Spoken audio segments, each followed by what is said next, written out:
ماہر اس کو جانے دو، یہ جان بوجھ کے کر رہا ہے، وہ چلائی تھی۔ پلیز اپنا غصہ کنٹرول کرو پلیز۔ اس کی آواز پس منظر میں چلی گئی۔ اس نے خود کو آگے بڑھتے دیکھا، اس کے ہاتھوں پہ لگے کٹ اب وہاں نہیں تھے، ہلکی بھوری لکیریں تھیں۔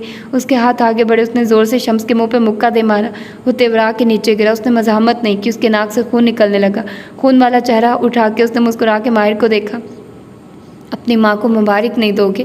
اس کی آواز دھیمی تھی، وہاں اکٹھے ہوتے لوگ اسے نہیں سن سکتے تھے، لیکن وہ سن سکتا تھا۔ اس کا سارا خون ان ہاتھوں میں آ گیا تھا، ایسے کہ لگتا تھا منمل ہوئے کٹ اب پھٹ پڑیں گے۔ اس نے دونوں ہاتھوں سے شمس کا سر پکڑا اور اسے پوری قوت سے دیوار پہ دے مارا۔ شمس کے سر سے خون کا پھوارا نکلا، لیکن اسے آواز نہیں سنائی دی۔ وہاں اب کوئی آواز نہیں تھی، وہاں اب کوئی منظر نہ تھا، سارا منظر بلیک آؤٹ کی زد میں چلا گیا۔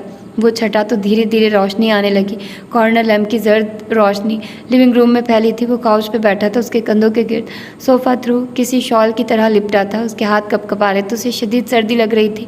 وہ کہاں تھا؟ اس نے چونک کے اطراف میں دیکھا، وہ لیونگ روم میں دیکھا تھا، کوئی اس کے ساتھ بیٹھا تو وہ ایک دم بدک کے ایک طرف ہوا۔ وہ رابیل تھی، ان کے ہاتھ میں کافی کا کپ تھا، انہوں نے وہ اس کے ہاتھوں میں تھمایا۔ ماہر نے کپ تھام لیا۔ مالک، اور میں نے جو کیا تمہاری بھلائی کے لیے کیا، یہ کچھ عرصے کے لیے، وہ فکر مندی سے اسے دیکھتے کہہ رہی تھی۔ اسے یاد نہ آیا کہ وہ کیا کہہ رہی ہیں۔ مالک، اور انہوں نے کیا کیا؟ شمس تمہاری وجہ سے ہسپتال میں پڑا، شکر کرو وہ بچ گیا، اور وہ چارجز پریس نہیں کرے گا۔ اسے تمہاری حالت کا اندازہ ہے؟ شمس کون تھا؟ جج کا کہنا ہے کہ تمہیں تندرست ہونے کی ضرورت ہے۔ جج؟ کون سا جج؟